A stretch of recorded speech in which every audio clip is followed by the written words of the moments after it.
everyone, my name is Liam. I have been in the motor trade now for 5 to 10 years, and I will be, I guess there's no way of saying it, giving you tips and tricks whether you are a salesman, wanting to become a salesman, or you're even a customer looking to buy a car. There's going to be something on this channel for everyone eventually.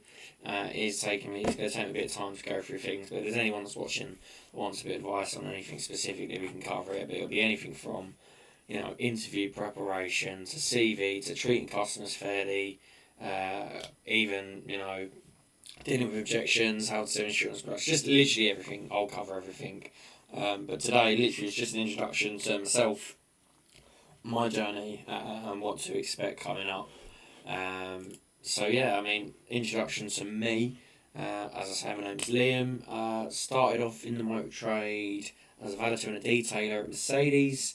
That was my foot in the motor trade. I didn't know really what I wanted to do until I got in, and I was opened my eyes to the motor trade, and quite lucky really. I was probably at that dealer, especially Mercedes, just because I learned such a professional high level for customer experience. At the end of the day, even if it's a second-hand Mercedes A-Class, that is still someone spent a lot of money and worked really hard for that car, and that's the best they can get. So it was down to us to make it as best as we could and make that feel special for the customer. But I did sit there wondering, how are people affording all these cars? They're all quite expensive.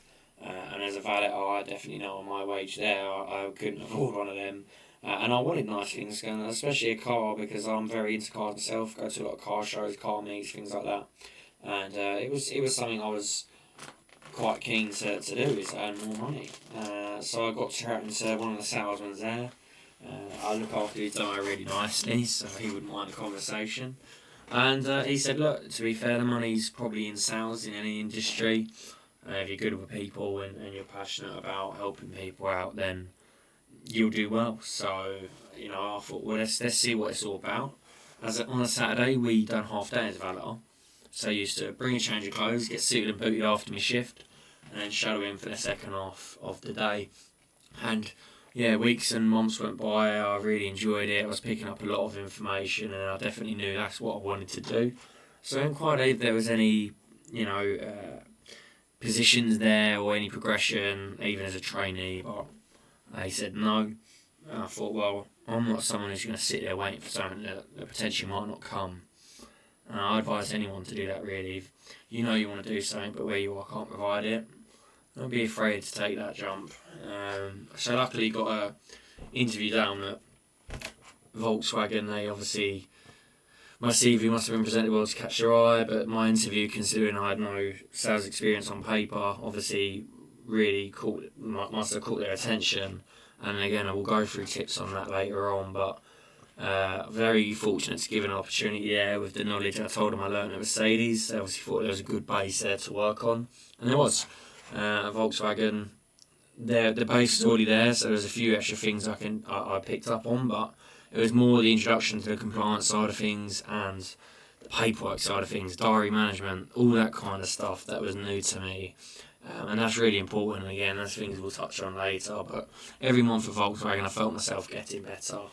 But things happen, and I had an opportunity to basically help run a Ford showroom, and that was managing the site, that was getting things paid out, quoting customers, seeing what the car's going to cost us as a business, front end, back end profit, all that kind of stuff. And that really interested me, because previously at Volkswagen, I know I was still learning, but you are literally a middleman between management and customer, whereas that was a bit more ownership, and I really liked that. So I took that opportunity. Unfortunately, that site closed down, but my God, that really opened my eyes to why managers can and can't do certain things. It's not them being stubborn, it's just they said, the numbers don't lie. Sometimes they just can't. And again, there's things we'll touch on that, but Ford, bit of management at Ford and also working with a team as well. And then when that site closed down, I wanted to explore an avenue of motor trade I hadn't been yet, which was an independent dealer. Very different to main dealers. You have to be way more considerate of the budget in each car and customer expectations, and looking after the business really. They don't have millions at hand to sort of get out of jail, if you know what I mean, or just do a deal for the sake of a number. Every deal really matters, every profit really matters there. So again, that opens up your eyes and makes you a bit more sharper with objection handling and dealing with customers and profit on cars. But again, unfortunately, there was things they were doing that I couldn't influence, unfortunately, that meant they were heading out of business, and that left me back to VW. It's not the same Volkswagen I worked at before, it's a new one, but it's... well, when I worked at Volkswagen before, I was learning on the job essentially, and I still earned alright. That's why we're in sales, aren't we? We want to earn money. Whereas this time around, I have got a hell of a lot more experience and knowledge, and it's kind of a case of, well, if I've done alright before, how good can I do now? So I'm back at Volkswagen and hopefully looking to earn a bit of money. Listen, because I am working, how often I can get these videos out, I'm not sure. And if you do have a request, I'll try and do a presentation as soon as I can. But obviously, please be aware I am still working, trying to sell cars. Next video, as I say, this video was just a bit of an introduction, but next video, the first topic we're going to discuss, which I think is fitting really, especially if someone's looking to get into the trade or is looking for a new car sales role and already had one, is starting your career. So there's 4 topics we'll go over, which is some CV advice, interview advice, pre-start date advice, and some first week advice.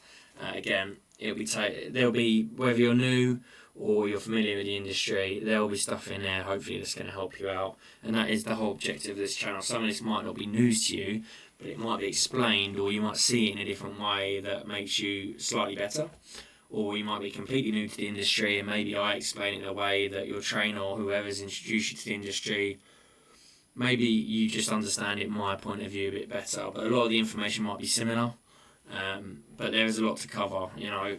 It's not as simple as, let's go to work, enjoy our day, and lay back and make loads of money. Maybe it was like that many years ago, but it definitely isn't now. There's so much involved with it, so many little details, and if any of these little details can improve you just slightly, I'll be happy. So yeah, that's everything from me.